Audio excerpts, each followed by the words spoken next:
अखिलेश यादव के दो ऑफर, भाजपा में बगावत और सत्ता परिवर्तन की आहट। जी हां, यूपी की सियासत में ऐसी खिचड़ी पक रही है जो एक नए मोड़ की ओर इशारा कर रही है। और अगर ये खिचड़ी विधानसभा चुनावों से पहले पककर तैयार हो गई तो सत्ता परिवर्तन हकीकत में होता हुआ दिखाई देगा।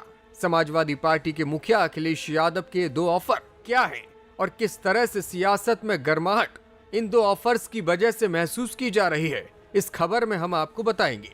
साथ ही साथ समाजवादी पार्टी के उन बागी विधायकों की चाल भी दिखाएंगे जो अब घर वापसी की तैयारी कर रहे हैं और अपने अंतर्मन की जिस पुकार पर वो भाजपा के साथ चले गए थे, वही अब समाजवादी पार्टी में उसी अंतर्मन की पुकार पर वापस भी आना चाहते हैं। डिप्टी सीएम केशव प्रसाद मौर्य को लेकर अखिलेश यादव लंबे वक्त से एक बड़ी बात कहते रहे हैं, वो ये कि 100 विधायक लाइए, समाजवादी पार्टी उन्हें मुख्यमंत्री बनाने के लिए तैयार है।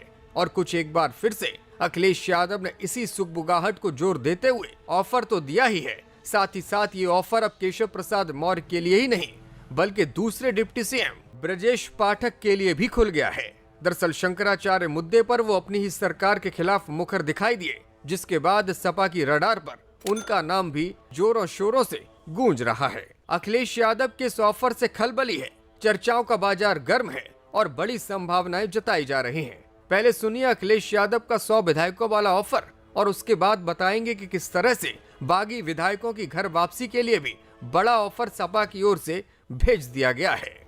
हम लोग ऑफर देते हैं, वो वापस रिवाइव करते हैं ऑफर दोबारा, 100 विधायक लाइए और मुख्यमंत्री बन जाइए। अखिलेश यादव के इस दाव के बीच राजनीतिक हलकों में एक और चर्चा तेज है। कई अखबारों और संस्थानों ने इस खबर को जगह दी है।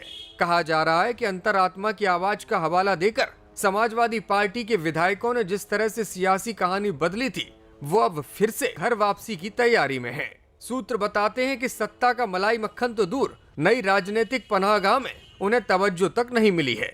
जिस मंत्री पद की चाह में ये विधायक सपा का दामन छोड़कर भाजपा के नजदीक जा पहुंचे थे, विधानसभा चुनाव आते आते उन्हें टिकट मिलता हुआ भी नहीं दिखाई दे रहा। ऐसे में उनकी छटपटाहट बढ़ रही है। फरवरी 2024 में राज्यसभा चुनावों के दौरान सपा के इन विधायकों ने पार्टी लाइन से अलग जाकर मतदान किया था। इनमें मनोज पांडे, राकेश प्रताप सिंह, अभय सिंह, राकेश पांडे, पूजा पाल, विनोद चतुर्वेदी और आशुतोष मौर्य के नाम शामिल हैं। क्रॉस वोटिंग के बाद समाजवादी पार्टी ने मनोज पांडे, अभय सिंह, राकेश प्रताप सिंह और पूजा पाल को पार्टी से निकाल दिया था। उस वक्त अखिलेश यादव ने कहा था कि चारों ही लोगों के लिए उन्होंने रास्ता साफ कर दिया है, अब भारतीय जनता पार्टी उन्हें मंत्री पद दे सकती है। पाला बदलने वाले इन विधायकों को उम्मीद थी कि सत्ता पक्ष में उनकी हैसियत बढ़ेगी, उन्हें मंत्री पद या किसी बोर्ड या निगम में बड़ा पद मिल जाएगा। कम से कम लाल बत्ती लगाकर तो वो घूम ही सकेंगे। लेकिन महीनों बीत गए, सियासी इनाम का इंतजार लंबा हो गया। कई बार मंत्रिमंडल विस्तार की संभावनाएं भी जताई गईं, लेकिन उन्हें कोई भूमिका अब तक नहीं मिल सकी है। अगली साल यूपी में चुनाव होना है। चुनाव से पहले वो भारतीय जनता पार्टी की टिकट भी पक्की करना चाहते हैं, लेकिन पार्टी ने अब तक उन्हें टिकट को लेकर कोई आश्वासन भी नहीं दिया है। ऐसे में छटपटाहट लाजमी है। समाजवादी पार्टी के जिस खेमे में वो अखिलेश यादव के खासम खास बने हुए थे, खेमा बदलने के बाद अब उन्हें कोई पूछ भी नहीं रहा है। सपा के सूत्रों की माने तो अखिलेश यादव ने व्यवहारिक लेकिन सख्त संदेश चारों ही विधायकों को भेज दिया है। संदेश ये है कि जैसे गए थे वैसे ही लौट आएं। मतलब साफ है कि राज्यसभा चुनाव फिर से आने वाला है और समाजवादी पार्टी के खेमे के लिए अगर ये चारों विधायक वोटिंग करते हैं तो उन्हें पार्टी में वापस लिया जा सकता है। हालांकि इस बीच बागी विधायक अभय सिंह का बयान सामने आया है। उन्होंने सोशल मीडिया पर पोस्ट लिखते हुए कहा कि उन्हें न माया चाहिए न सपा चाहिए। उन्होंने दावा किया कि सपा में वो वापसी नहीं करना चाहते। ऐसी सभी खबरों को उन्होंने असत्य और मनगढ़ंत बताया है। साथ ही उन्होंने कहा कि सामूहिक वापसी की कोई भी संभावना नहीं है। उन्होंने ऐसी खबरों को अफवाहें बताते हुए व्यक्तिगत नुकसान की बात भी कही है। समाजवादी पार्टी में वैसे भी आजकल ज्वाइनिंग का दौर चल रहा है। अलग अलग क्षेत्र के लोगों और नेताओं को अखिलेश यादव पार्टी से जोड़ रहे हैं। इस बीच कल ही मशहूर शिक्षक नवीन शर्मा ने समाजवादी पार्टी का दामन थामा। उनके साथ कई और नेताओं ने भी पार्टी ज्वाइन की है। अखिलेश यादव ने इन सभी का स्वागत किया।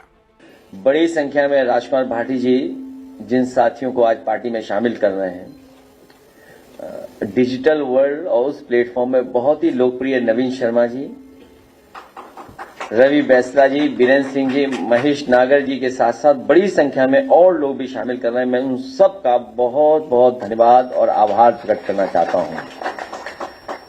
शंकराचार्य विमुक्तेश्वरानंद के मुद्दे पर भी समाजवादी पार्टी चीफ अखिलेश यादव लगातार सरकार पर हमलावर हैं। उन्होंने कहा कि ये पहली दफा हुआ जब शंकराचार्य को स्नान करने से रोका गया और अब तो बहुत ही घटिया आरोप लगाए जा रहे हैं। पूरा इतिहास जो है, पौराणिक व्यवस्था है, सनातनी व्यवस्था में कहीं किसी शंकराचार्य को गंगा स्नान से रोका नहीं गया होगा, लेकिन ये पहली बार हुआ है सरकार में कि उन्हें स्नान करने से भी रोका गया, जो हमारी आध्यात्म की, हमारे सनातन धर्म की त्रिवेणी है। और अब तो ये सरकार एक कदम आगे निकल गई है। ये लगता है कभी अंधेरे में या रात में फिल्म देखते हैं 20 साल बाद, हर बात इनको 20 साल बाद पता लगती है। हमारा जो एक पैनलिस्ट था, उसकी 20 साल पुरानी घटना, शंकराचार्य जी को बताओ अपमानित करने के लिए कहां से ढूंढ के लाए, किसको ढूंढ के लाए। मुख्यमंत्री योगी के जापान दौरे को लेकर भी अखिलेश ने चुटकी ली। उन्होंने कहा कि सुना है कि चीफ मिनिस्टर विष्ट साहब जापान जा रहे हैं। वस्त्र पहनने और कान छिदवाने से कोई योगी नहीं हो जाता। चीफ मिनिस्टर बिस्ट साहब वो भी जापान जा रहे हैं। आज से 10, 15, 20 साल पहले भी जापान का भी एक डॉग बड़ा फेमस हुआ था, मैं नाम भूल रहा हूं उसका। कोई चैट जीपीटी पे देखिए और बताइए कि क्या था। एक इलेक्ट्रॉनिक डॉग बोलते थे, क्या बोलते थे। और जो दूसरे का दुख अपना दुख समझे वो है योगी।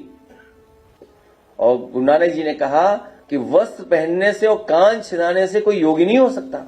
सपा के पीड़ित आंदोलन को धार देते हुए अखिलेश बोले कि जैसे जैसे लोगों की पीड़ा बढ़ रही है, वैसे ही वैसे पीड़ित का आंदोलन भी बड़ा हो रहा है। जैसे जैसे पीड़ा बढ़ रही है, पीड़ित बढ़ता चला जा रहा है, पीड़ित का आंदोलन बढ़ता चला जा रहा है। और इस पीड़ित के आंदोलन में जुड़ने वाले लोगों को लगातार समाजवादी पार्टी की कोशिश होगी कि ज्यादा से ज्यादा लोगों को जुड़ें। हमें खुशी इस बात की कि बड़ी संख्या में आज समाजवादी पार्टी में शामिल हुए लोग, मैं उन्हें भरोसा दिलाता हूं कि जो समाजवादी आंदोलन है लोकतंत्र को बचाने के लिए, समाज में समाजवादी व्यवस्था लाने के लिए और हमारे समाज का जो सेकुलर फैब्रिक है उसको बचाने के लिए हम सब एकजुट होकर के इस उत्तर प्रदेश को आगे बढ़ाने का काम करेंगे।